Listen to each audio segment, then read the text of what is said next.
A loner hears desperate cries in the night, risking all to save 2 kittens from cruelty. Before start, please subscribe, pause, verve, like and share this video to spread love. The town of Willow Creek clung to the edge of winter like a weary traveler, too stubborn to let go of a heavy coat. Tucked between rolling hills that sagged under the weight of frost, its streets wound lazily through rows of sagging clapboard houses and shuttered storefronts, each one etched with the quiet scars of better days. The air carried the sharp bite of late February, laced with the faint, earthy promise of thaw. But the sky remained a stubborn grey, casting a pall over the town that felt almost personal. Bare trees rattled in the wind, their branches clawing at the low clouds, while patches of ice gleamed like broken mirrors along the cracked sidewalks. Willow Creek was a place where time seemed to pause, where hope was a guest that rarely stayed long. At the frayed edge of town, where the pavement gave way to gravel and the houses grew sparse, stood a cottage so small it seemed to shrink into the earth. Its weathered shingles curled at the edges, and the single chimney leaned slightly as if tired of standing upright. A faint curl of smoke drifted from it, the only sign of life within. This was the home of Jacob Harrow, a man who had learned to live as quietly as the shadows that pooled in the corners of his world. At 47, Jacob carried the look of someone older, his frame worn thin by years of labor and solitude. His hair, once a deep brown, had grayed at the temples, falling in uneven strands across a forehead creased with lines no one had ever bothered to count. His hands, calloused and scarred from endless shifts at the lumberyard, moved with a deliberate slowness, as if afraid of breaking something unseen. Jacob's face was unremarkable, high cheekbones softened by time, a nose slightly crooked from a long-ago fall, and eyes the color of damp earth, always downturned, avoiding the world. His clothes were practical, chosen for warmth rather than style. A faded flannel shirt, jeans patched at the knees, and a wool coat so threadbare it seemed to hold together by memory alone. His boots, scuffed and caked with mud, left faint trails on the frost-dusted path to his door. To the people of Willow Creek, Jacob was a ghost in plain sight, a man who moved through their midst without leaving a mark. Shopkeepers nodded politely when he bought his weekly groceries, always the same: canned soup, bread, a single apple. But no one lingered to chat. No one remembered his name unless they had to. Inside the cottage, the air was heavy with the smell of old wood and damp plaster. The living room, if it could be called that, held little. A sagging armchair by a cast-iron stove, a rickety table with a single chair, and a shelf of mismatched books, their spines cracked from years of rereading. The windows, clouded with grime, let in only slivers of the weak daylight, casting the room in a perpetual twilight. A single photograph hung on the wall, its edges curled, a faded image of a young Jacob with a woman whose smile seemed to belong to another world. His mother, gone now for 20 years.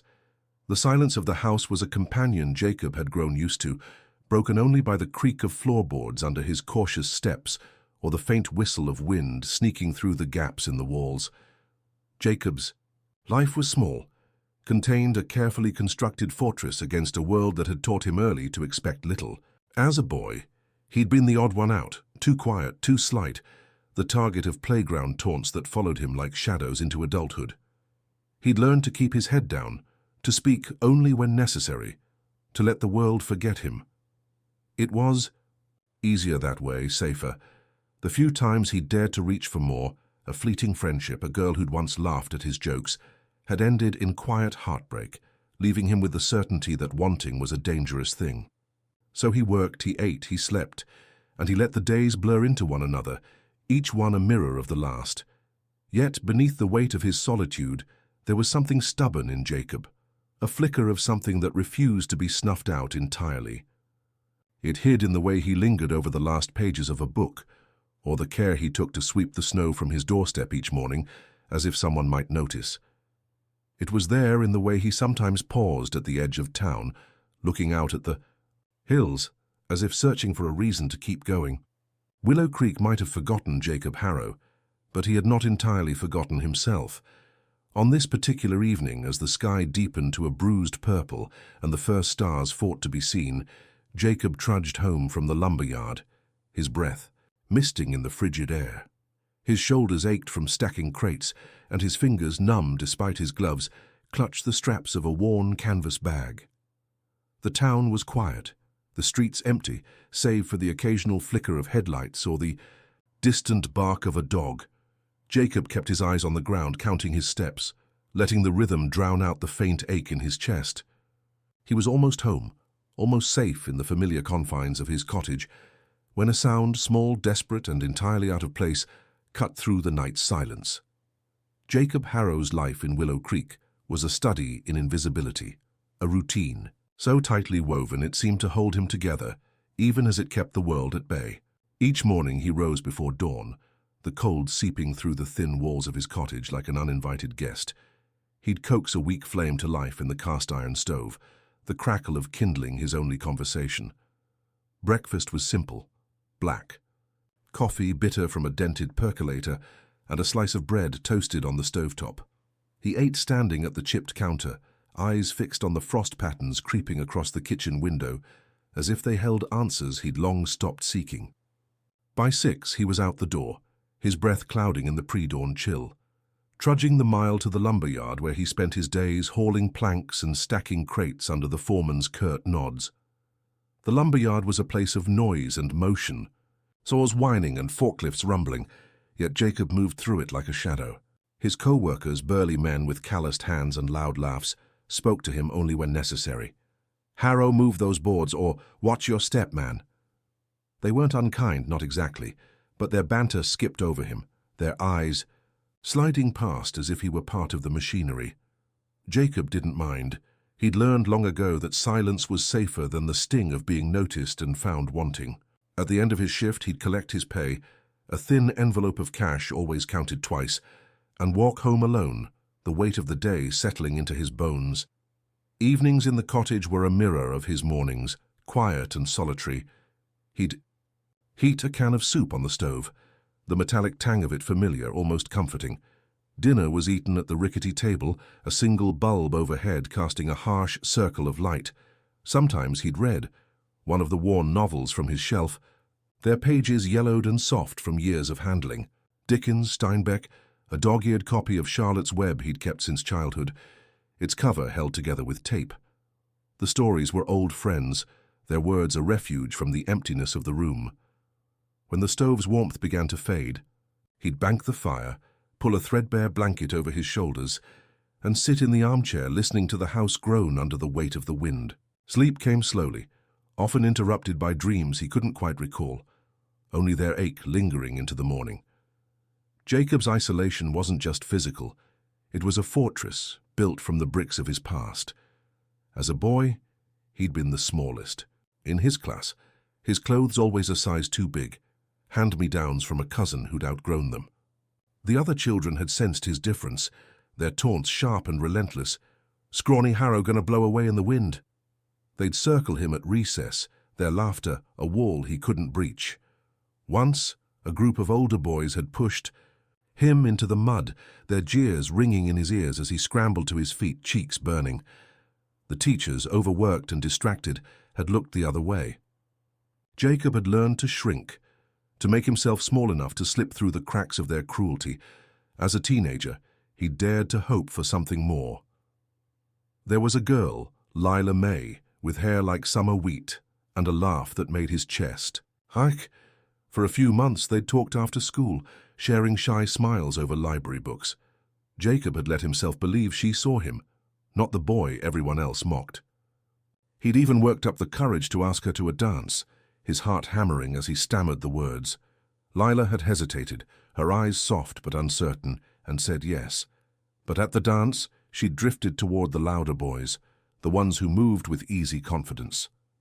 By the end of the night, she'd apologized, her voice kind but final. "I need someone who can keep up, Jacob." The words had carved a wound deeper than any shove, and he'd carried it ever since. Adulthood hadn't been kinder. Jobs came and went, factory work, delivery runs, now the lumberyard, each one demanding his strength but never his presence. Neighbors in Willow Creek kept their distance, their lives a blur of family dinners and church socials. Jacob was never invited, 2. Once he'd tried attending a town picnic, hoping to blend in, but the chatter had died when he approached, eyes flicking away as if he'd intruded. He'd left early, the weight of their indifference heavier than any insult. Over time, he stopped trying. It was easier to let the world forget him, to let the days pile up like snow against his door, each one burying the boy who'd once dreamed of being wanted.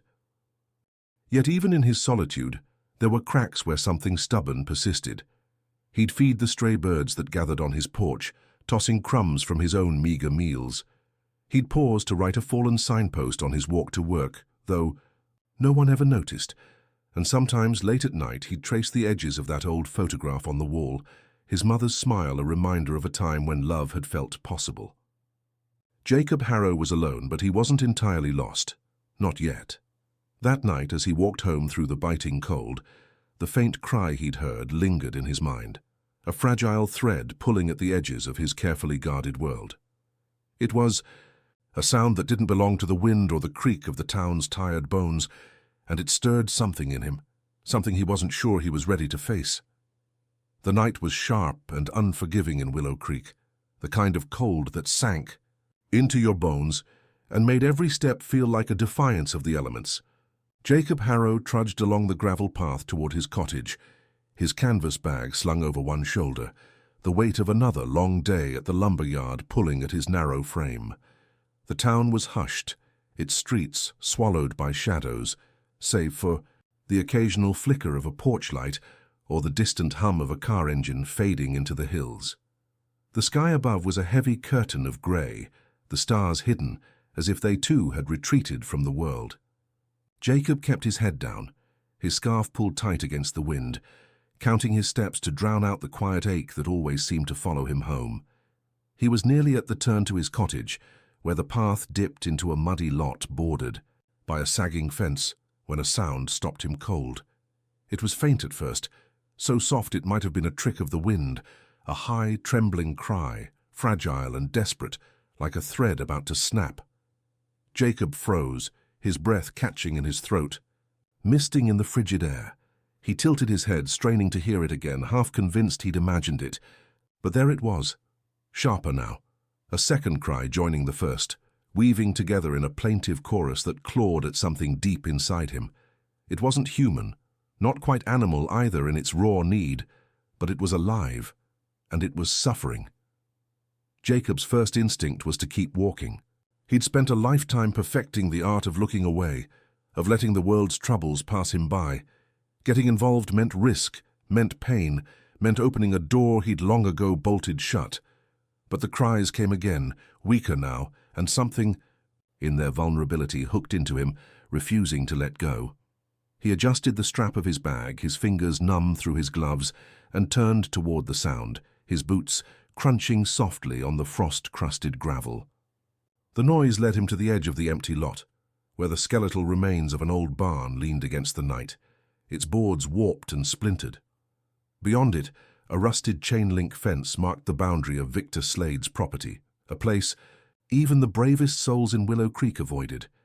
Victor Slade was a name that carried weight in the town, not for respect but for fear. A hulking man in his late 50s, he'd once been a logger, broad-shouldered and strong, but years of bitterness and cheap whiskey had bloated his frame and soured his temper. His house, a squat peeling structure at the lot's far end, sat, dark except for a single flickering bulb above the back door. The yard was a wasteland of junk, rusted car parts, broken bottles, and a sagging crate half buried in the mud. It was from beneath this crate that the cries came, faint but insistent, cutting through the night like a plea no one else had answered. Jacob crept closer, his heart thudding against his ribs, every step a battle against the voice in his head. That screamed for him to turn back. He crouched low, using the shadow of a gnarled oak to shield himself, and peered through the gaps in the fence. The crate was old, its wood splintered and slick with damp, pinned down by a chunk of broken concrete. Beneath it, in a shallow hollow of mud and dead leaves, he saw them. 2 tiny kittens no bigger than his hand, their fur matted with grime. One was a pale grey, its eyes barely open, trembling as it let out a feeble mew. The other, a darker, tabby with faint stripes, pressed close to its sibling, its body shuddering with each labored breath. Their ribs jutted sharply against their skin, and their cries were so weak they seemed to fade into the wind. For a moment Jacob could only stare, his breath shallow, his hands gripping the cold metal of the fence. The kittens were so small, so impossibly fragile, yet they fought to be heard, to be found. He thought of the stray cat he'd seen slinking around Victor's yard months ago, a thin, wary creature with a torn ear, always searching for scraps. She'd been pregnant, he realized now, her belly low and heavy. That cat was gone. Likely, dead from hunger or Victor's cruelty, and these kittens were all that remained, left to fend for themselves in a world that hadn't cared enough to save their mother. The wind picked up, stinging Jacob's cheeks, and he pressed his forehead against the fence, the cold metal grounding him against the storm of emotions rising in his chest. He knew what he should do. Walk away, go home, let nature or Victor or fate decide their end. It was none of his business. He was no hero, no savior. He was just Jacob Harrow, the man nobody noticed, the man who'd learned to survive by staying small. But as he watched the grey kitten lift its tiny head, its blurry eyes blinking into the darkness, something broke inside him. It was a quiet fracture, a crack in the walls he'd built around his heart, and through it came a rush of something he hadn't felt in years, need, raw and undeniable, not for himself, but for these two helpless lives. Jacob stood slowly, his legs trembling, his mind racing with no plan, only a certainty that he couldn't leave them here to die. Not tonight, not like this. The cries followed him as he took a step back, then another, his boots sinking into the mud. He didn't know what he would do, didn't know how to care for creatures so fragile, but he knew he had to try. For once, he wouldn't look away. The night clung to Willow Creek like a damp shroud, the air thick with the threat of sleet, as Jacob Harrow lingered behind the gnarled oak, his breath shallow and quick. The faint cries of the kittens beneath the crate pierced the silence, each one a fragile tether keeping him rooted to the spot, despite the fear coiling in his gut. The rusted chain-link fence separating him from Victor Slade's property felt like a barrier to another world, one where cruelty ruled and mercy was a forgotten word. Jacob's hands tightened on the cold metal, his eyes fixed on the sagging crate, but his mind churned with the weight of who or what lurked beyond it. Victor Slade was a storm of a man, the kind whose presence darkened a room before he even spoke. In his late 50s, he carried the bulk of a body that had once been all muscle, honed by years felling trees in the forests beyond Willow Creek. Now that strength had softened into bloat, his broad shoulders rounded, his thick neck mottled red from too many nights spent with a bottle. His face was a map of hard living, deep-set eyes that glinted with malice, a heavy brow that seemed permanently furrowed, and a mouth twisted into a sneer that never quite faded. His clothes, stained flannel shirts and greasy jeans, hung loosely. Over his frame and his heavy boots left deep prints in the mud, as if the earth itself bore his anger. Victor's reputation in Willow Creek was a grim one, built on bar fights, shouted curses, and a temper that flared like dry tinder. Few dared cross him, and those who did rarely spoke of it. Jacob had seen Victor's cruelty before, though always from a safe distance. Last summer, he'd watched from across the street as Victor hurled a broken chair into his yard, screaming at a neighbor's dog that had wandered too close. The dog, a scrappy mutt with a wagging tail, had yelped and fled, its ear bloodied, from a well-aimed bottle. The memory made Jacob's stomach twist, but it was the stray cat, the kitten's mother, that haunted him now. She'd been a ghostly presence around Victor's property, her tabby fur patchy from malnutrition, her eyes wide with a wariness that spoke of hard lessons. Jacob had seen her darting through the lot, scavenging for scraps, her belly swollen with the life she carried. Once he'd tossed her a crust of bread from his lunch and she'd frozen, staring at him as if kindness were a trap. Victor had caught her not long after, bellowing curses as he swung a broom, driving her into the shadows. Jacob hadn't seen her again, but the rumors in town were grim. She'd died under Victor's neglect, left to waste away in the cold. Now, as Jacob crouched in the dark, the kitten's cries painted a vivid picture of their own fate. He edged closer to the fence, his boots sinking into the mud, and peered at the crate. The concrete block pinning it down was no accident. It was deliberate, a cruel barrier to keep the kittens trapped, exposed to the elements, but out of Victor's sight. The thought made Jacob's chest tighten, a slow burn of anger mixing with his fear. He remembered a moment from weeks ago, overheard at the general store. Victor slurring his words, laughing about damn cats breeding in his yard, saying he'd take care of it if they got too loud. The clerk had chuckled nervously, and Jacob, standing silently in the aisle, had felt a familiar shame for staying quiet, for letting the world's ugliness pass unchallenged. A sudden noise from the house snapped Jacob's attention back to the present. The back door creaked open, and Victor's hulking silhouette filled the frame, the flickering porch light casting his shadow long and menacing across the yard. He wore a stained jacket, one sleeve torn, and carried a dented tin bucket that sloshed with liquid as he stomped toward the crate. His face was flushed, his eyes narrowed to slits, and his muttering carried on the wind. Curses laced with the raw edge of drunken rage. Jacob shrank back, his heart hammering, every instinct screaming to run. Victor stopped at the crate, swaying slightly, and glared down at it as if the kitten's cries were a personal insult. "Shut up, you little pests," he growled, his voice thick and slurred. He kicked the crate hard, the wood splintering under. The force of his boot. A sharp, pained yowl erupted from beneath, and Jacob flinched, his nails digging into his palms. The grey kitten's cry faltered, replaced by a weak whimper, and the tabby's trembling grew more frantic. Victor laughed, a low, brutal sound, and tipped the bucket, splashing filthy water onto the crate. The liquid seeped through the gaps, pooling in the mud, and the kitten's cries grew fainter, more desperate. Satisfied, Victor turned and lumbered back to the house, slamming the door behind him. The porch light flickered and died, plunging the yard into darkness. Jacob remained frozen, his back pressed against the oak's rough bark, his breath coming in shallow gasps. The image of Victor's boot, the sound of that splintering wood, seared itself into his mind, joining the ghosts of his own past. Bully's shoves, Lila's pitying eyes, the world's indifference. He wanted to believe the kittens could survive another night, that someone else would save them. But the truth was as cold as the wind. No one else was coming. Victor's cruelty wasn't a one-time outburst. It was a promise of worse to come. If Jacob walked away now, those tiny lives would fade, snuffed out by neglect and malice, just like their mother. The sleet began to fall, fine and stinging, pricking Jacob's face like tiny needles. He closed his eyes, willing the cries to stop, but they didn't. They grew softer, more broken, and that was worse. Something stirred in him, a stubborn spark that refused to let him turn away. He thought of his mother's photograph, her smile a reminder of a time when he'd believed in goodness.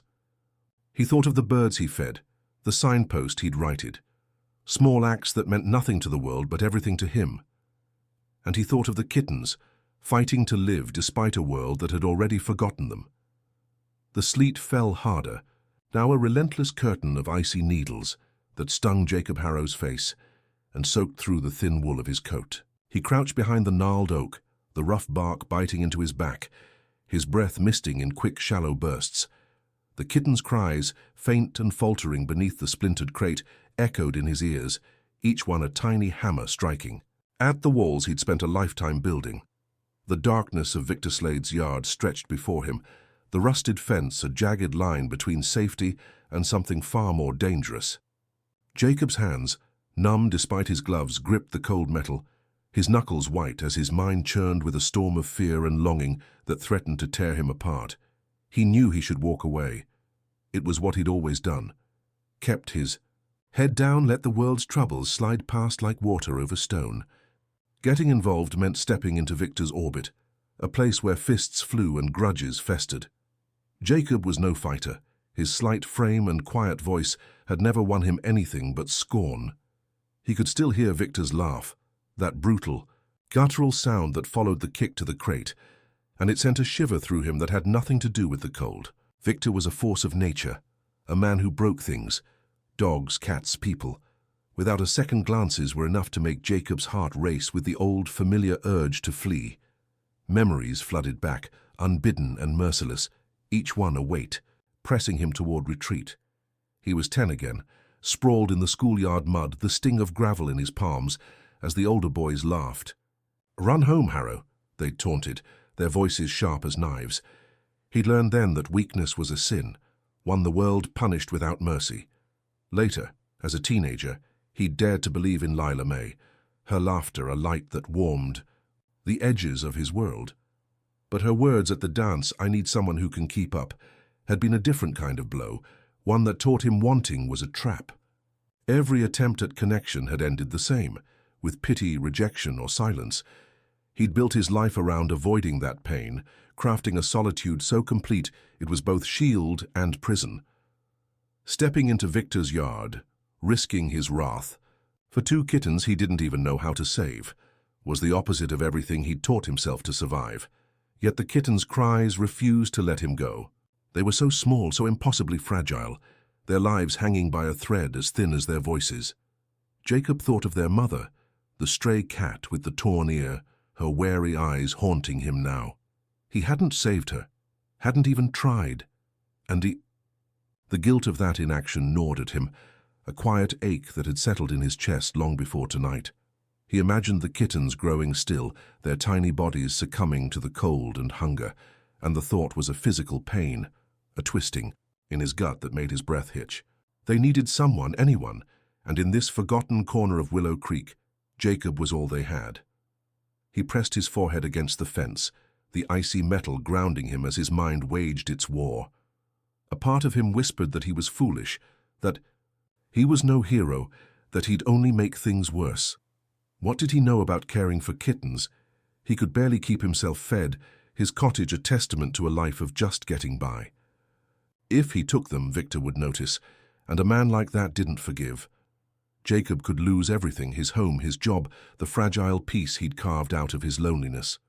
The safe choice was to walk away, to let the cries fade into the night, to tell himself it wasn't his fight, but another part of him, quieter yet stubborn, refused to yield. It was the part that had kept him feeding the birds on his porch, that had made him pause to write a fallen signpost, that had held onto his mother's photograph through years of despair. It was the part that remembered what it felt like to be small, to be unseen, to hope for someone to notice and care. The kittens weren't just animals, they were a mirror of every moment he'd felt abandoned, every time he'd prayed for a hand to reach out and found none. To walk away now would be to betray that boy he'd been, the one who'd never stopped hoping, even when the world told him to give up. The sleet stung his cheeks, and Jacob opened his eyes, staring at the crate through the fence. The grey kittens. Whimper came again, so faint it was nearly lost to the wind, and it was too much.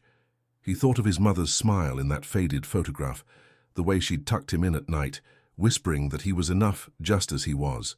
He thought of the books on his shelf, stories of ordinary people who'd done extraordinary things, not because they were strong, but because they cared. And he thought of the kittens, fighting to live despite a world that had already written them off. Jacob's hands trembled as he pushed himself upright, his boots sinking into the mud. He didn't have a plan, didn't know what came next, but the decision settled over him like a warm blanket against the cold. He couldn't save the world, couldn't undo his past, but he could save them. For once he wouldn't look away. The fear was still there, a heavy stone in his chest, but it was no match for the spark of resolve that flared to life, fragile but fierce. He took a shaky breath, his eyes fixed on the crate, and whispered to himself, "Not this time." The far. Sleet had thickened into a biting shroud, cloaking Willow Creek in a haze that blurred the edges of the world. Jacob Harrow stood at the rusted chain-link fence, his heart a frantic drum against his ribs, the kitten's faint cries weaving through the wind like a lifeline he couldn't ignore. The oak tree's shadow offered meager cover, but it did little to dull the fear that pulsed through him, sharp and cold as the sleet stinging his face. Victor Slade's house loomed across the muddy yard, its single porch light a sickly yellow glow that flickered like a warning. The crate, splintered and sodden, lay pinned beneath its concrete block, a cruel prison for the 2 tiny lives trapped. Inside, Jacob's hands trembled, his breath misting in ragged plumes, but the resolve that had sparked within him burned brighter now, a fragile flame refusing to gutter out. Every instinct screamed at him to turn back. Victor's cruelty was no idle threat. The man's temper was a storm that left bruises and broken things in its wake. Jacob was no match for him, slight, unarmed, a man who'd spent his life dodging conflict rather than facing it. The safe path was clear. Go home, lock the door, let the night swallow the kitten's cries.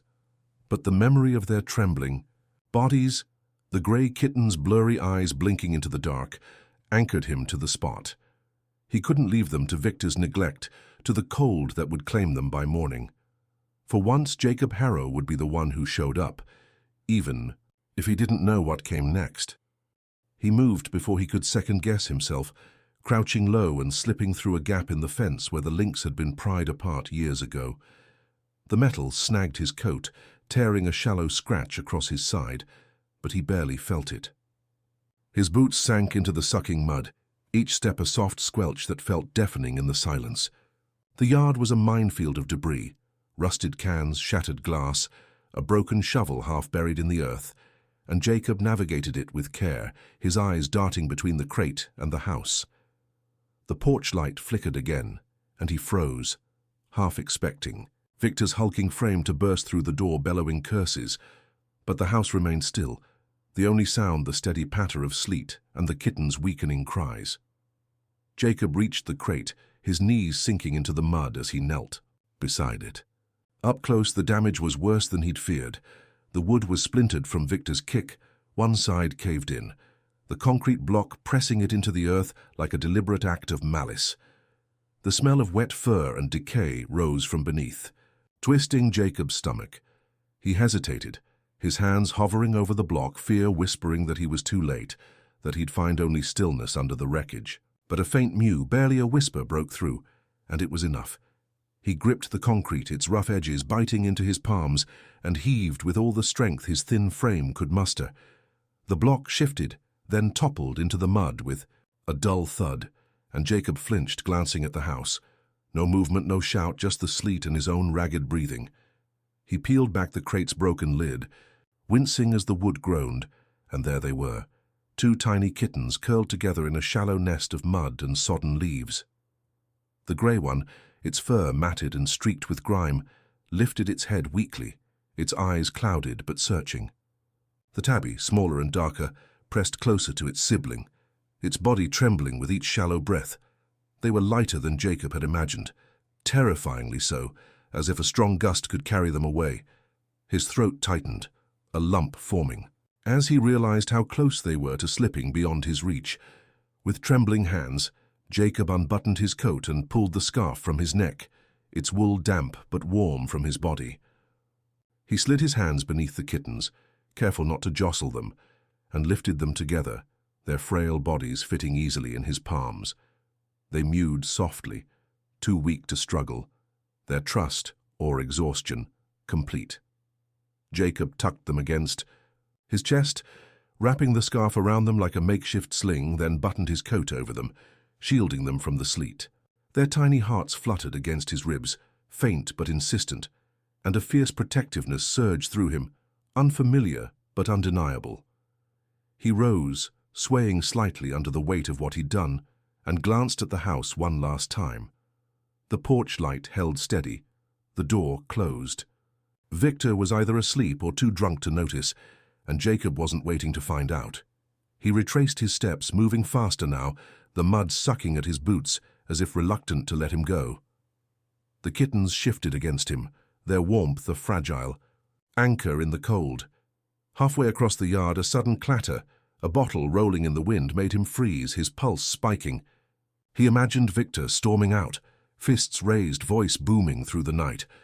But it was only the storm, playing tricks with the debris. Jacob exhaled, his breath shaking, and pushed through the fence gap, the metal scraping his arm as he shielded. The kittens with his body. The path to his cottage felt endless, each step heavier with the weight of his choice. The sleet stung his face, but he barely noticed. His focus narrowed to the faint warmth against his chest. By the time he reached his door, his hands were numb, fumbling with the lock until it gave way. He stumbled inside, the familiar smell of wood smoke and mildew enveloping him. The stove's embers glowed faintly, casting a weak light across the room. Jacob dropped to his knees beside it, easing the kittens from his coat with infinite care. He laid them on the hearth, still wrapped in the scarf, and stoked the fire, coaxing it to life with a handful of kindling. The flames flickered, painting the kittens' matted fur in shades of gold, and for the first time Jacob allowed himself to hope they might survive. He'd done it. He'd stolen them from Victor's cruelty, from a fate they didn't deserve. But as he watched their tiny chests rise and fall, the enormity of what came next loomed large. He had no plan, no knowledge of how to care for them, only a stubborn refusal to let them die. For now that would have to be enough. The cottage was a cocoon of quiet warmth, the cast-iron stove's faint glow pushing back the chill that seeped through the thin walls. Jacob Harrow knelt on the rough wooden floor, his knees aching against the uneven boards, his eyes fixed on the two kittens nestled in his scarf by the hearth. The grey one, its fur still matted with mud, lay curled tightly against the tabby, their tiny bodies trembling despite the fire's heat. Their breathing was shallow, ragged, each rise and fall of their chests a fragile victory against the night they'd endured. Jacob's hands, still numb from the sleet-soaked rescue, hovered over them, uncertain but desperate to help. The world outside, Victor Slade's yard, the biting cold, the fear that had nearly stopped him, felt distant now, but the weight of what he'd done settled heavily on his shoulders. He'd saved them, yes, but saving was only the beginning. Jacob had never cared for anything so delicate.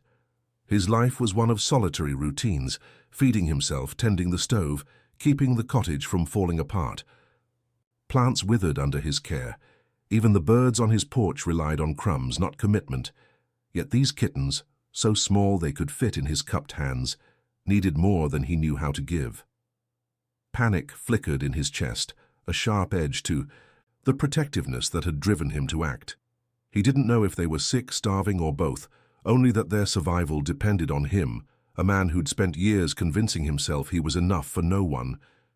He moved carefully, as if a wrong step might break them, and rummaged through the kitchen's sparse shelves. A dented tin of evaporated milk sat in the back, its label faded, the expiration date long gone. It was a relic from a winter when he'd run out of coffee creamer, but it was all he had. He filled a chipped mug with water from the kettle, still warm from his morning coffee, and mixed in a small amount of the milk, stirring with a spoon, until it looked thin enough for tiny mouths. He had no bottle, no dropper, only an old teaspoon with a bent handle. Kneeling again, he dipped the spoon into the mixture and brought it to the grey kitten's mouth, his hand trembling so badly he nearly spilled it. The kitten stirred, its nose twitching faintly at the scent. Its eyes, still cloudy, blinked up at him, and for a moment Jacob held his breath, afraid it would reject the offering. But then its tiny tongue flicked out, lapping weakly at the spoon, and a surge of relief washed through him, warm and unsteady.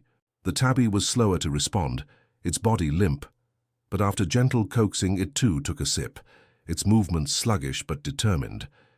Jacob fed them slowly, teaspoon by teaspoon, wiping their muzzles with the edge of his sleeve when the milk dribbled. "Come on," he murmured, his voice rough from disuse. "You're tougher than you look." The words were more for himself than for them, a lifeline to keep his hands steady. As the fire crackled, casting dancing shadows across the room, Jacob rearranged the scarf into a makeshift nest, tucking it closer to the hearth's warmth. He added a splintered chair leg to the stove, the flames flaring briefly, and sat back on his heels, watching the kittens settle. They pressed against each other, their trembling easing slightly, and the grey one let out a soft, contented sigh, a sound so small it nearly broke him. Jacob's throat tightened, and he blinked hard, pushing back the tears that threatened to spill. No one had ever needed him like this, not in all his years of quiet survival. The birds took his crumbs and flew away, the world took his labor and gave nothing back. But these kittens, with their fragile trust, saw him, depended on him, and that was both terrifying and miraculous.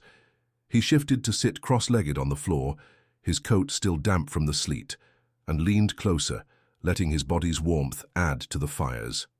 The cottage, with its peeling wallpaper and cracked ceiling, felt different now, less a prison and more a refuge. Jacob began to hum, a tuneless sound that filled the silence, something his mother used to do when he was sick as a child.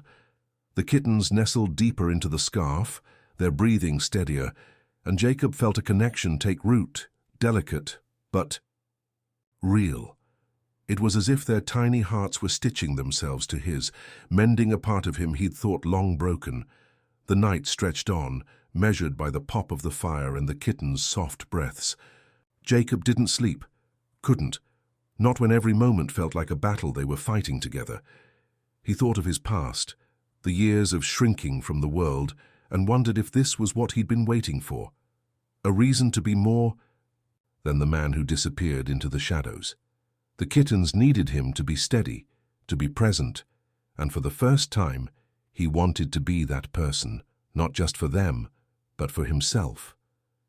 At some point, a car rumbled past outside, its headlights slashing briefly through the grimy windows. Jacob tensed, his mind flashing to Victor, but the sound faded, leaving only the storm's low moan. He exhaled, his fingers brushing the grey, kitten's fur, and made a silent promise. He'd keep them safe no matter what came next. The fear was still there, a shadow at the edge of his thoughts, but it was no match for the warmth spreading through him, a feeling he hadn't known. He could still hold. By dawn, the sleet had tapered to a soft drizzle, and the kittens slept, their tiny bodies curled into each other like a single heartbeat. Jacob sat vigil, his back aching, his eyes heavy, but his heart lighter than it had been in years. He didn't know what the morning would bring.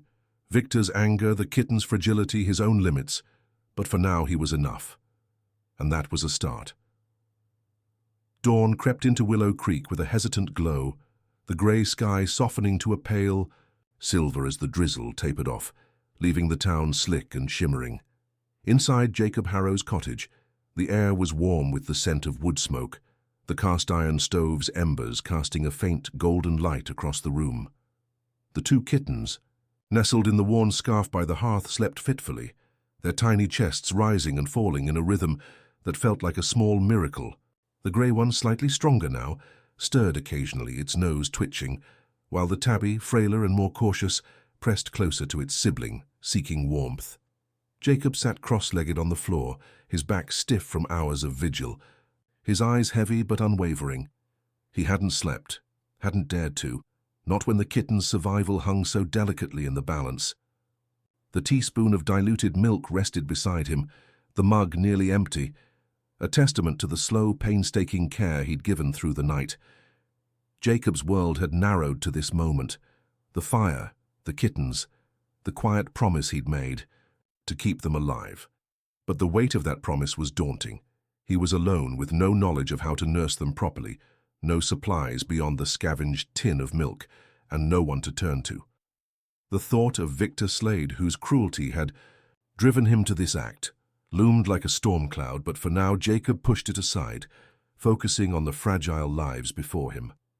He was so absorbed in watching the kittens breathing that he barely registered the faint creak of footsteps on his porch, until a soft knock broke the silence, tentative but insistent. Jacob froze, his heart lurching. His first thought was Victor, come to reclaim what he'd stolen, but the knock was too gentle, too polite for a man like that. He rose stiffly, his joints protesting, and crept to the door, peering through the warped glass. A figure stood outside, slight and bundled against the morning chill, a scarf wrapped loosely around their neck. Not Victor. Relief mingled with wariness as Jacob unlatched the door, opening it just enough to see who it was. Clara Wren stood on the porch, her breath misting in the cold, a canvas tote bag slung over one shoulder. At 25, Clara was a newcomer to Willow Creek, having arrived 6 months ago to take over the town's small library after the previous librarian retired. She was of average height, with a sturdy build that spoke of practicality rather than grace. Her chestnut hair was pulled into a messy bun, strands escaping to frame a face dusted with freckles. Behind square-framed glasses, her hazel eyes were bright with a mix of curiosity and warmth, though they carried a hint of something guarded, as if she too had learned to tread carefully in the world. She wore a quilted jacket, faded jeans, and boots still muddy from the town's unpaved roads, her presence as unassuming as the morning light. "Morning, Jacob," Clara said, her voice soft but clear, a faint Midwestern lilt threading through it. "I saw you at the store yesterday, looking a bit frazzled. Thought I'd check in." She paused, her gaze flicking to the open door, then back to him, reading the tension in his hunched shoulders. "Everything okay?" Jacob blinked, caught off guard. He barely knew Clara, had seen her at the library a few times, borrowing books, but their interactions were limited to polite nods.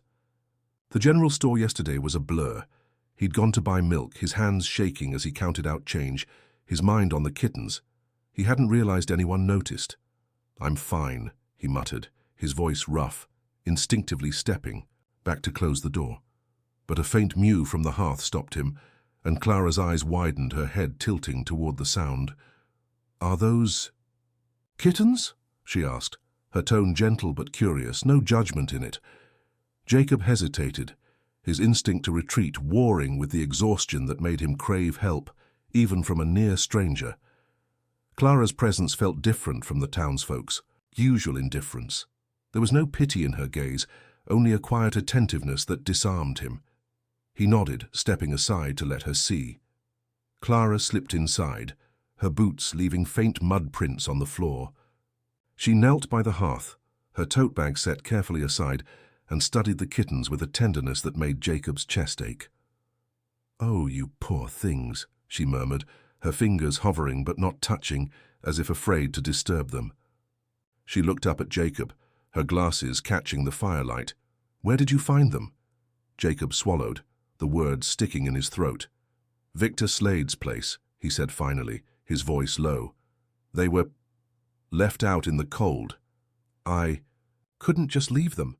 He braced for judgment, for questions about why he'd risk crossing Victor, but Clara only nodded, her expression hardening briefly at the mention of Slade's name. "You did good," she said simply, and the sincerity in her voice caught Jacob off guard. She opened her tote, pulling out a small thermos and a packet of clean cloths.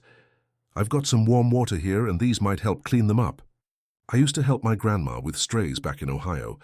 They look like they need more than milk, though. Maybe a vet when they're stronger." She paused, glancing at him. "Mind if I stay a bit?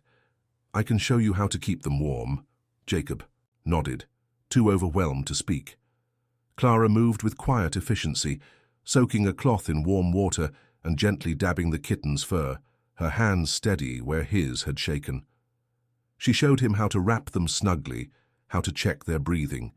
Her calm presence a balm to his frayed nerves. For the first time in years, Jacob felt seen, not as a shadow or a failure, but as someone trying to do right. Clara's kindness wasn't loud or forced. It was steady, like the fire he'd kept burning all night, and it began to chip away at the walls he'd built around himself. As they worked together, the kittens stirred, the grey one nuzzling closer to Clara's hand, the tabby letting out a soft purr. Jacob watched, a warmth spreading through him that had nothing to do with the stove. Clara glanced at him, a small smile curving her lips. "They're fighters," she said. "Like you." The words landed softly, but they carried weight. And Jacob felt something shift inside him, a connection tentative but real to Clara, to the kittens, to a world he'd thought had no place for him. The morning light in Willow Creek had hardened into a brittle glare by noon, the silver sky giving way to a pale, unforgiving sun that glinted off the frost-slicked streets. Inside Jacob Harrow's cottage, the air was thick with the warmth of the cast-iron stove, its steady crackle a counterpoint to the fragile peace that had settled over the room. The kittens, tucked snugly in their scarf nest by the hearth, slept, more soundly now, their breathing less ragged, their tiny bodies warmed by Clara Wren's careful ministrations and Jacob's unwavering vigil. The grey kitten, whom Jacob had begun to think of as Ember for the spark in its eyes, stirred occasionally, while the tabby, Frost, remained curled tightly against its sibling, a quiet fighter. Jacob sat nearby, his hands clasped tightly, still, marveling at Clara's presence, her calm efficiency, and the way her kindness had made his small world feel less empty. Clara knelt by the hearth, repacking her tote with the cloths and thermos, her movements deliberate but unhurried. She'd stayed longer than Jacob expected, sharing tips on keeping the kittens hydrated, and promising to bring a proper feeding bottle from the library's lost and found, where stray items often piled up. Her presence was a lifeline, but it also made Jacob acutely aware of how fragile this moment was. Victor Slade's shadow loomed in his mind, a threat he couldn't shake. The kittens were safe for now, but Victor wasn't the kind of man to let a theft, however justified, go unanswered. Jacob's fear, briefly dulled by the night's success, began to resurface, a cold knot in his chest. The knock came without warning, a heavy, angry pounding that shook the cottage's flimsy door and sent a jolt of panic through Jacob's veins. Ember and Frost startled, their tiny bodies tensing, and let out soft, frightened mews. Clara's head snapped up, her eyes meeting Jacob's, a flicker of alarm in her gaze. The knock came again, louder, followed by a voice that cut through the wood like a blade. "Harrow, open this damn door." It was Victor Slade, his words slurred but venomous, each syllable dripping with the promise of violence. Jacob's heart slammed against his ribs, his breath catching as he rose, his legs unsteady. Every instinct screamed at him to hide, to shrink, back into the shadows as he always had. But the kitten's whimpers anchored him, their vulnerability a reminder of why he'd acted in the first place. Clara stood, slipping her phone from her pocket with a quiet resolve, her thumb hovering over the screen. "Stay calm," she whispered, her voice low but firm. "I'm here." Her presence steadied him, a small but vital shield against the storm brewing outside. Jacob approached the door, his hand trembling as he gripped the knob. He didn't open it fully, just enough to engage the chain lock, the metal rattling as he peered through the narrow gap. Victor loomed on the porch, his bulk filling the frame, his face blotched red with fury and liquor. His stained jacket hung open, revealing a flannel shirt stretched tight over his bloated frame, and his small, mean eyes glittered with malice. The sour stench of whiskey and sweat rolled off him, making Jacob's stomach churn. "You stole my cats," Victor growled, slamming a meaty palm against the door, the wood creaking under the force. "Give 'em back, or I'll break this. Door down and take 'em myself." Constantly. Jacob's voice, usually so quiet, found strength he didn't know he had. "They're not yours," he said, his voice shaking but firm. "You left them to die." The words felt foreign in his mouth, a defiance he'd never dared before. Victor's lip curled, his face twisting into a sneer. "Don't matter what I did," he spat. "They're mine by law. You got no right, you pathetic little nobody." His fist pounded the door again, the chain rattling ominously. Jacob's fear surged, memories of childhood taunts and Lila's rejection flashing through his mind. But he held his ground, the kitten's trust giving him a courage he'd never known. Clara stepped forward, her phone raised, the camera light glowing. "You're threatening someone in their own home," she said, her voice steady, authoritative, cutting through Victor's bluster. "You might want to think about what you say next." She angled the phone, capturing his red-faced rage, her expression unflinching. Victor's gaze flicked to the device, a flicker of uncertainty crossing his features. He wasn't used to witnesses, to being seen. "You think that toy scares me?" he sneered, but his voice wavered, the alcohol fueled. Bravado cracking. "You and your mutts ain't worth the trouble." He jabbed a finger at Jacob, his eyes narrowing. "This ain't over, Harrow." For a moment it seemed he might lunge, his fists flexing, but the distant sound of tires on gravel stopped him cold. A sheriff's cruiser pulled into the driveway, its lights flashing silently, a beacon in the harsh daylight. Deputy Lena Holt stepped out, a stout woman with dark skin and a steady gaze that carried the weight of years spent handling men like Victor. Her brown uniform was crisp, her badge gleaming against her heavy coat. "Afternoon, gentlemen," she said, her voice mild but laced with authority. "We got a problem here?" Victor stiffened, his mouth working soundlessly. "He's got my cats," he blurted, pointing at Jacob, but the accusation sounded weak under Lena's scrutiny. Lena raised an eyebrow, her gaze shifting to Clara, who subtly tilted her phone to show the recording.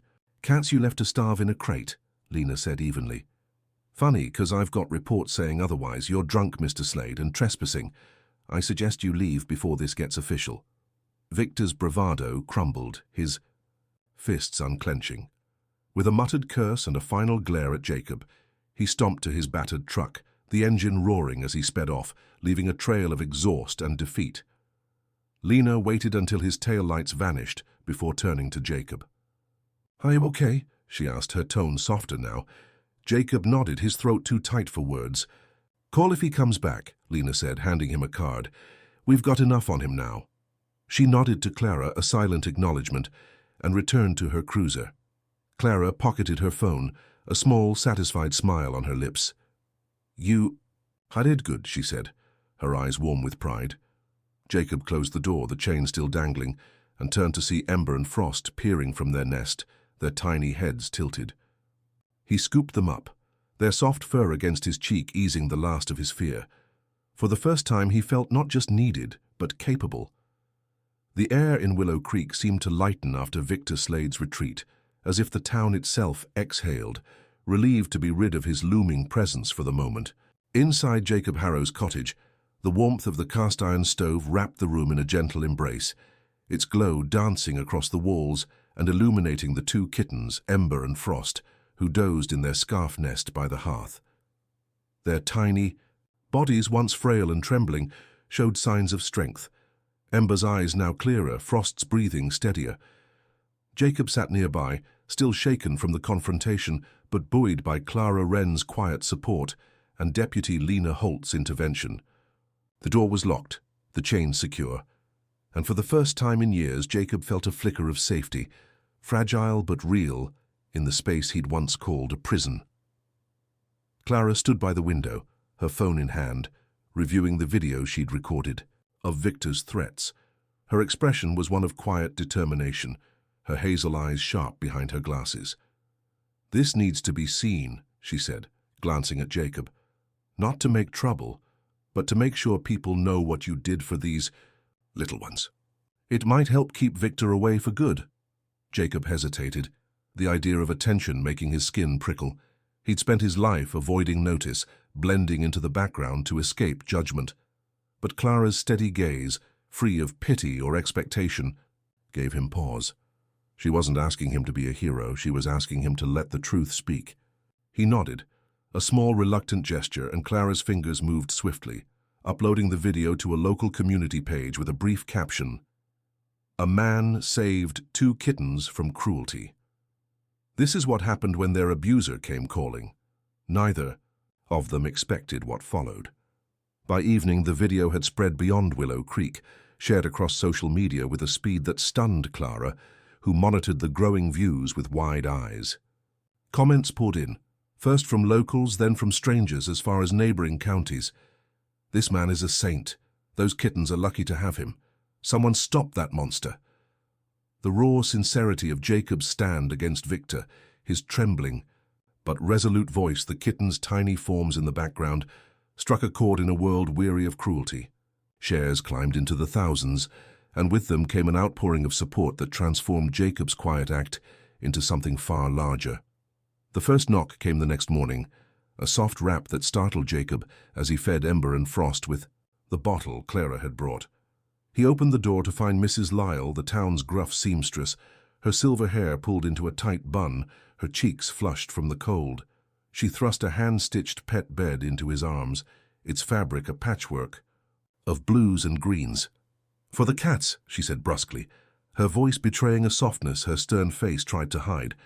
"You keep 'em warm, Harrow." Before Jacob could stammer a thank you, she was gone, her boots crunching back down the path.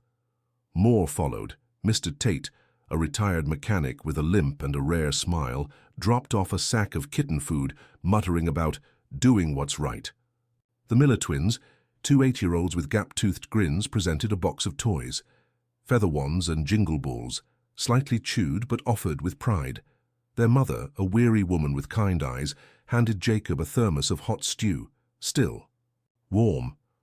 Even Pastor Ellis from the community church stopped by, leaving an envelope of cash collected from Sunday service, his usual sermons on charity now grounded in Jacob's story. Each visit left Jacob bewildered, his living room slowly filling with supplies: blankets, milk replacer, a tiny heating pad, gifts from a town that had barely acknowledged him before. Clara, ever present, catalogued the donations with a clipboard, her smile growing with each delivery. "You're a local legend now," she teased, nudging Jacob's shoulder as he stood amidst the growing pile, clutching Mrs. Lyle's pet bed. He shook his head, his voice barely above a whisper. "I just couldn't leave them."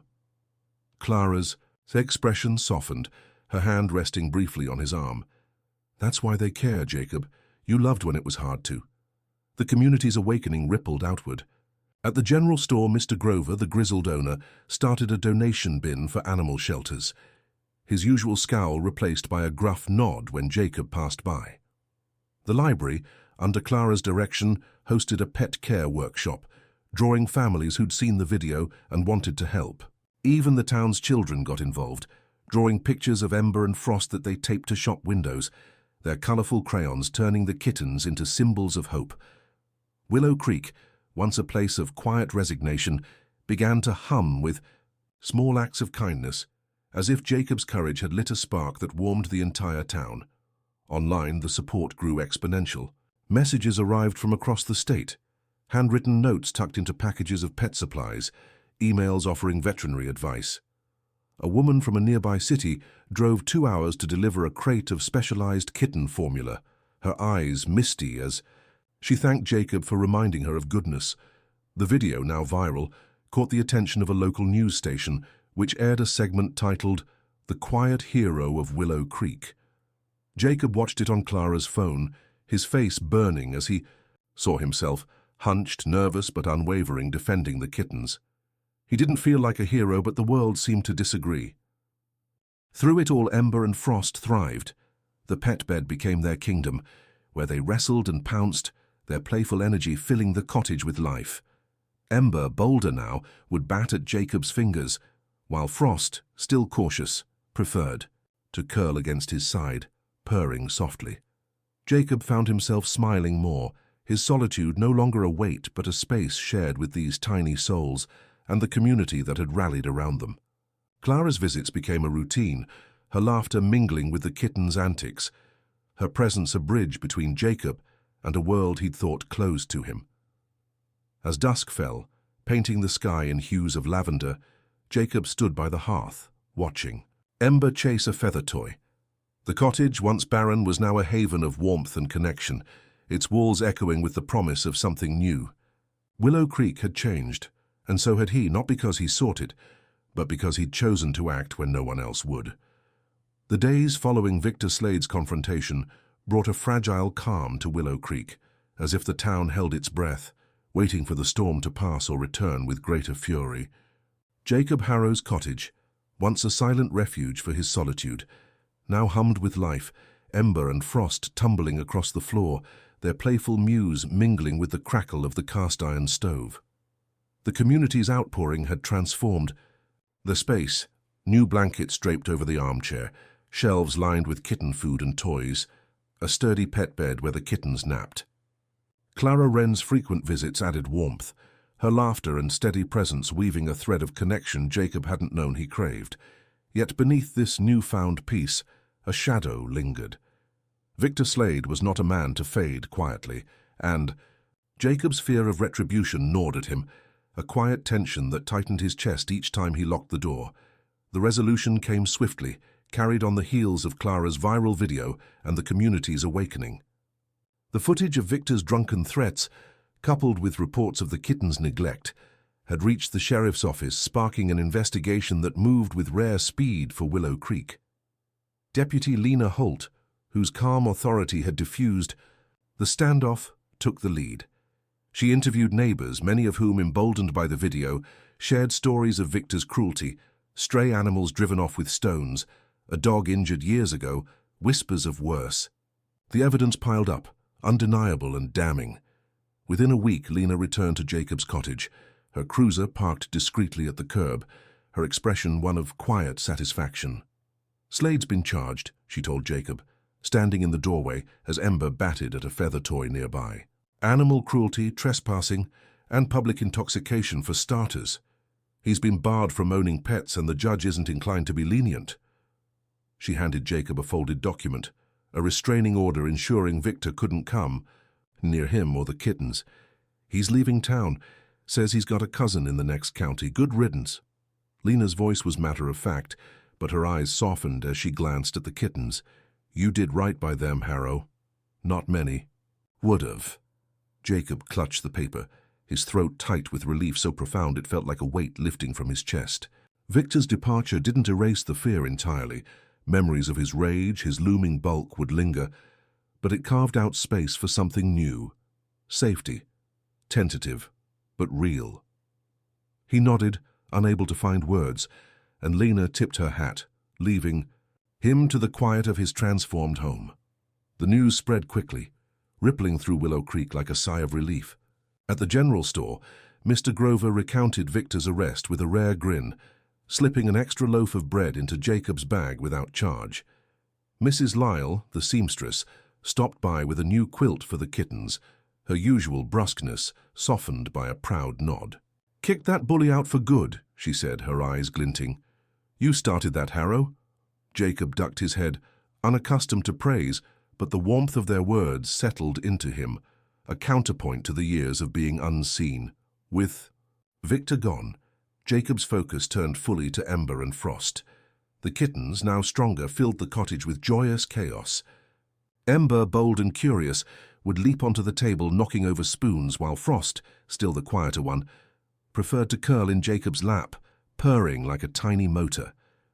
Clara helped him navigate their care, bringing books from the library, on kitten health and teaching him to trim their tiny claws. She'd sit cross-legged on the floor, laughing as Ember pounced on her shoelaces, her presence a steady rhythm in Jacob's days. Their friendship deepened, rooted in shared moments, feeding the kittens, repairing a leaky window, or simply sitting by the fire, the silence between them comfortable, not heavy. The community's support didn't wane. Pastor Ellis organized a fundraiser for the local animal shelter, citing Jacob's story as proof that one person's courage could change a town. Children, inspired by the viral video, drew pictures of Ember and Frost, taping them to shop windows until the town seemed to glow with their likenesses. Even Mr. Tate, the mechanic, crafted a small wooden ramp for the kittens to climb, delivering it with a gruff, "Keeps 'em out of trouble." Each gesture, small or grand, wove Jacob into the fabric of Willow Creek, a place that had once overlooked him but now claimed him as its own. Jacob began to change, too. The man who'd once walked with his head down now met neighbors' eyes, offering shy smiles that grew easier with time. He started attending the library's pet care workshops, not just for the kittens, but to listen, to be part of something. Clara noticed, her teasing gentle but proud. "You're not hiding anymore," she said one evening, as they watched Frost nap in the pet bed. Jacob shrugged, but her words rang true. The fear that had defined him, fear of rejection, of failure, was loosening its grip, replaced by a quiet strength born of caring for Ember and Frost. One afternoon, as spring's first thaw softened the ground, Jacob stood in his doorway watching the kittens chase a stray leaf across the porch. Their energy was a marvel, their once frail bodies now sleek and playful. The cottage, patched and warmed by neighbors' hands, felt like a home, not a hideout. Clara joined him, a mug of tea in her hands, her scarf loose around her neck. "They're growing fast," she said, her voice warm. Jacob nodded, his gaze on Ember's fearless leap, Frost's cautious follow. "Couldn't have done it without you," he said, the words simple but heavy with gratitude. The conflict with Victor was over, but its resolution had sparked something enduring. Willow Creek was no longer just a town of tired streets and faded dreams. It was a community knitting itself together, inspired by a man who dared to act when no one else would. Jacob, Ember, and Frost were safe, not just from Victor, but in a world that had finally seen them. Spring arrived in Willow Creek, like a shy guest, its warmth softening the frost-hardened earth and coaxing green shoots from the hills that cradled the town. The streets, once cloaked in winter's grey, now shimmered with the delicate bloom of wildflowers, their colours a quiet promise of renewal. Jacob Harrow's cottage stood at the edge of this awakening, its weathered shingles patched, its chimney puffing steady curls of smoke. Inside, the air was alive with the scent of fresh wood and the playful chaos of ember and frost, the kittens who had grown from trembling shadows into vibrant whirlwinds of fur and mischief. The cottage, once a silent testament to Jacob's isolation, had become a haven, its walls echoing with laughter, warmth, and the soft patter of tiny paws. Jacob stood in the backyard, a mug of coffee warming his hands, watching Ember leap after a butterfly, her grey fur gleaming in the morning light. Frost, ever the cautious one, crouched nearby, his tabby stripes blending with the grass as he tracked his sister's antics with wide, curious eyes. The yard, once a patch of frozen mud, now boasted a small play area, sturdy ramps, and a low fence crafted by Mr. Tate, the retired mechanic, whose gruff kindness had become a fixture in Jacob's life. The kittens tumbled and pounced, their energy a daily miracle that tugged a smile from Jacob, a smile that came easier now, unburdened by the weight of years spent unseen. The transformation of the cottage mirrored Jacob's own. Mrs. Lyle's quilts draped the armchair, their vibrant patterns softening the room's stark edges. Mr. Grover's donated shelves held cans of kitten food, toys, and a small stack of books Clara had lent him, their pages filled with stories of courage that Jacob now read with new eyes. The community's gifts, blankets, a heating pad, a hand-stitched pet bed, had turned the space into a home, but it was their belief in him that had mended something deeper. Willow Creek, once a place of averted glances, now greeted Jacob with nods and smiles. At the general store, Mr. Grover slipped him extra apples. At the library, children waved, their drawings of Ember and Frost still taped to the windows. Jacob, who had spent his life shrinking from notice, began to stand taller, his shoulders less hunched, his voice less hesitant. Clara Wren remained a constant, her friendship a bridge to this new world. She'd arrive with a bag of library books or a new toy for the kittens, her laughter filling the cottage as Ember batted at her shoelaces. Their evenings together, sharing stew at the table, watching Frost nap by the fire, had become a rhythm, a quiet joy that Jacob cherished. Clara's own story, pieced together over late-night talks, revealed a resilience that mirrored his own. Raised by a single mother who worked long hours, Clara had learned to find solace in books and small acts of kindness, a trait that had drawn her to Willow Creek, and now to Jacob. "You've changed this place," she told him one evening, her hazel eyes bright behind her glasses. "Not just for the kittens, but for all of us." Jacob shook his head, but her words settled into him, a truth he was beginning to accept. The town itself had shifted, as if Jacob's stand against Victor, Slade had cracked open a well of dormant kindness. Pastor Ellis's animal shelter fundraiser had grown into a monthly drive, with donations pouring in from beyond Willow Creek. Mrs. Lyle started a sewing circle, teaching children to make pet blankets, her sharp tongue softened by their eager chatter.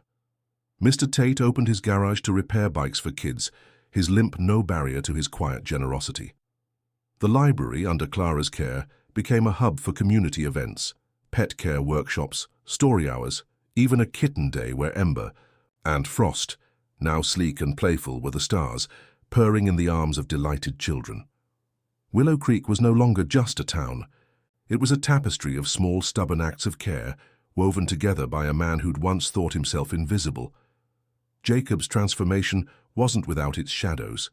Some nights he woke from dreams of Victor's fists or the kitten's cries, his heart racing until he saw Ember and Frost curled in their bed. Frost's occasional limp, a reminder of their early trauma, brought a pang of guilt, though Clara assured him it would fade with time.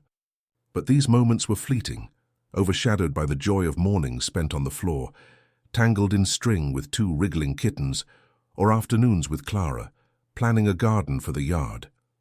Jacob had learned to live with the imperfections, to trust that he was enough, not perfect, but enough.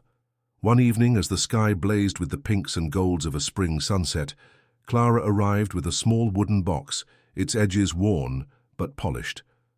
Inside were two leather collars, hand-stitched with Ember and Frost's names, and a simple sign that read, "Haven." Jacob hung it above the door without hesitation, the word a declaration of what his home had become. He didn't need wealth or fame, didn't need the world's approval.